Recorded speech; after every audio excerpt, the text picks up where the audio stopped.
Hello everyone, welcome back. So today's question is, does the optic that you put on a pistol, does it affect the gun's performance? Okay, now we're not talking about your performance, we're talking about the gun's performance, how well the gun works. Okay, so um, one of the things I have noticed over time is that when you put an optic on the gun becomes less forgiving if you don't have a firm grip, okay? Because the way these guns are designed to work is, they run off of the recoil. The bottom part of the gun has to stay steady while the slide is running back and forth. If you have a loose grip and the gun is bouncing around, it basically bleeds off energy, so it doesn't come all the way back. And if it doesn't come all the way back, it doesn't, slam all the way forward to, pick up the next round and slam it home. So one of the things I have noticed with particularly Glock 43 P80s, right?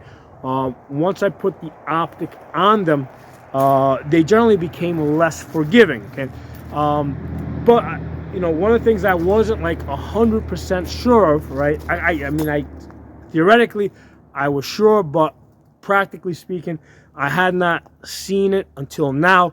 I was wondering how about factory guns? Okay, so there's this one lady that I've been training pretty routinely for a couple of years, and she's been shooting a factory SIG 365 XL. Okay, and she was shooting it with iron sights, and she did have other guns that had optics on them, right?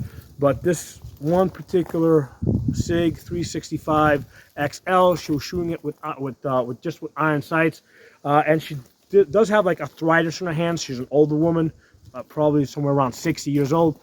And so, again, having arthritis, we do have, grip issues there. But I had never seen her get any light primer strikes with this particular gun, with this SIG 365 XL. So a couple of weeks ago, I installed for her the holosun 507 ATSF. Okay, that's this optic right here. Okay, so this is really great because you've got that 200 MOA outer circle that kind of guides you to the center. Okay, so when you're at full extension, you really can't see the outer circle, but if you're offline, the edge kind of guides you to the center. So this woman has other subcompacts that already have optics on them, and we already know that, just through experience, that she shoots guns with optics better. Okay, so she decided that, hey, she really likes shooting this SIG 365 XL, and she wanted to put an optic on it. So this is the optic that she purchased and I installed on her. Okay, and installed on her gun. And then so today I was at a different location and we were shooting it at her gun club, and what she started getting these light primer strikes, not like continuously, but one out of whatever, like, well, 2 out of every 50 rounds or so. And the reason why that would happen is if you're not holding the gun firmly, right? What happens is when the gun goes forward, it doesn't close. I mean, because here's the thing: these guns are designed so that if they're not fully closed, you can't really, they won't go click. Like right now, if I pull this back, it won't go click. But if you have this back just a tiny little bit, right, like I have it now, see how that goes click? So I was able to pull it back just a tiny little bit, and this is something that you guys can test out yourself. Just pull it back just a tiny little bit, and if you pull the trigger, you'll see that the gun still goes click. Okay, so it's closed enough so that the gun will work, right? It'll go click. The firing pin will go forward. But what happens is, because it's just a tiny little bit further back, the primer doesn't make the contact that, I'm sorry, the firing pin does not make the contact with the primer that it is supposed to make, and you get a light primer strike. It just kisses it, okay? And it basically gives you a jam. You got to do a tap and rack, continue shooting. So with this gun, I have never seen her get a light primer strike before, before she had the Optic on it. And now that she put the Optic on it, okay, she's occasionally getting these light primer strikes. Now, 100% this is a user problem, right? A user error problem. She, again, because she's got issues, grip strength issues, arthritis in her hands, she's not, occasionally her grip loosens up a little bit. She doesn't have that same firmness. But again, she didn't get that problem before the Optic went on there. So the Optic, that little bit of extra weight that went on the slide, made the difference between occasionally getting a light primer strike and never getting a light primer strike before. And the reason is because the Optic adds a little bit extra weight to the slide, which is running back and forth, and that just basically kind of, it throws off the balance just a tiny little bit. Okay, now with a lot of, like this gun over here, you can see that it's got cuts in the slide. Okay, and the purpose of these cuts is to offset the weight of the Optic. Okay, her SIG 365 XL, because it was a factory gun, it does not have these cuts. Okay, so when she put the Optic on it, it's just extra weight on the gun. There's no holes in the slide to offset that extra weight that's going on the gun. And again, occasionally, the primary problem here is her grip strength. She's now getting these light primer strikes occasionally. Okay, now are these cuts like the answer, like always have cuts on your gun? The problem with cuts is that it does allow for dirt. So if you look at my everyday carry gun over here, if I give you guys a close-up, you can see how you might be able to see how there's a little bit of lint on that barrel over there, right? You see how there's a little bit of dirt and lint on that barrel? Okay, that picks up. So the cuts on the slide are great for offsetting the weight of the Optic, but they also allow for dirt to get in there, and that's basically the engine of the gun. As far as this is where all the movement happens, where the gun has to lock in and all that stuff. So that's definitely, this is something that I need to clean, okay, which I don't do too often. I don't do often enough. Now the gun still works fine for me. Of course, I have a much stronger grip, but again, that's kind of like if you're somebody that has like arthritis.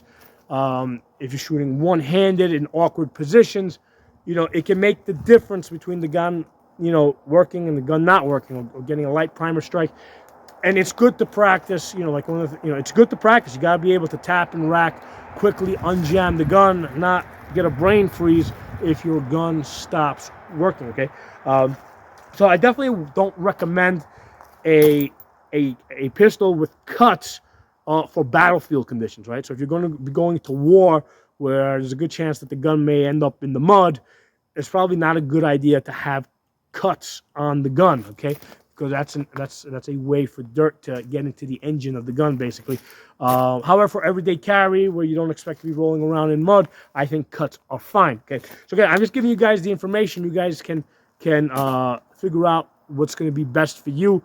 And whatever you think, you got to get out into the field, got to get to the range and test it out under realistic conditions. Now, like I said, so we put the Optic on the gun. She was getting these occasional primer strikes where she was not getting them before. But there's a big benefit to it, all right? Before, like I was having her with the iron sights, she was having a good deal of difficulty hitting 8-inch targets, 8-inch steel plates at 30 yards, which is where those plates are down there, right? Those little stop signs down there. 8 inches at 30 yards. It was a different location, but the same setup, basically. With the iron sights, she had a really hard time hitting them. With the Optic, right, she was able to get almost 50% hits at 30 yards on 8-inch plates, okay? And that's with arthritis, being 60 years old plus. So definitely a big difference in her marksmanship and her ability to hit targets at distance. So there's always a cost benefit, right? Anytime you add something, you're losing something someplace else, and you just got to be able to be able to assess what are you gaining, what are you giving up, okay? and be ready to deal with whatever the cons are, okay? In this case, she's going to occasionally get these light primer strikes, so I have to make sure that she is ready to tap and rack, and without freezing, right? That's just going to be part of the normal training that she does. Boom, boom, boom, click, tap, rack, boom, boom, boom. Okay, that's part of the normal routine. So anyway, I just wanted to throw that information out there. I've done videos in the past where I talked about this, the putting an optic on the gun. I've talked about light primer strikes, but usually the source of information was from these P80s that I have built, that I have a lot of experience with, and I can see, like, if I'm shooting this, works fine. If I put somebody with a weaker grip on this, they occasionally get jams. So now I've got a different gun here, a factory gun, and the only thing, factory magazines, like 100% factory. The only difference on it is that we put on an optic. And the way it works with the SIG 365s is they come with a factory plate that basically includes the rear sight. And when you remove that rear plate, the rear sight comes off, and the optic goes into that. And what happens is you lose your rear sight, but these holosuns have a rear sight kind of built into them. You can kind of see it over there. So that rear sight that's built into the optic replaces your rear sight. So that's one of the things that I really like about SIG 365s. I am planning to, at some point, to get just the regular SIG 365. She had the XL. I find that most women shoot the XLs, whether it's a Glock 43 XL or SIG 365 XL. I find that most women shoot the slightly bigger gun easier, with less jams, because it's a little bit heavier, which picks up the recoil a little bit better. When I put them on the micro guns, on either the standard Glock 43 or the standard Glock 365, I find that women tend to have jams more frequently. However, I've got no problem controlling a small gun, so I carry a G43, the small, a very small, compact, tiny gun. And at some point, I'm going to get a SIG 365. There's a lot of things I like about the gun, including the fact that it can hold 3 extra rounds compared to a Glock 43. I've shot it plenty of times, just haven't gotten around to getting one. But anyway, I wanted to share that information with you guys. I now have, like, definitive, like I've been able to collect enough data and see proof of people shooting it. Particularly this one particular woman that I've been working with for a long time, where she's been shooting the 365 with iron sights, and now I see she puts an optic on it, and she's getting light primer strikes where she was, like, almost never getting before. The only thing that changed was the optic that went on the gun. So it's definitely the extra weight of the optic that's throwing things a little, just a little bit off. Okay, and again, the primary culprit here is her grip strength. Can't change that, right? She's got arthritis. She's got to work around that. Okay, so I just want to put that out there for there. Hope this video was useful for you all. Drop some comments below, and I'll talk to you all soon.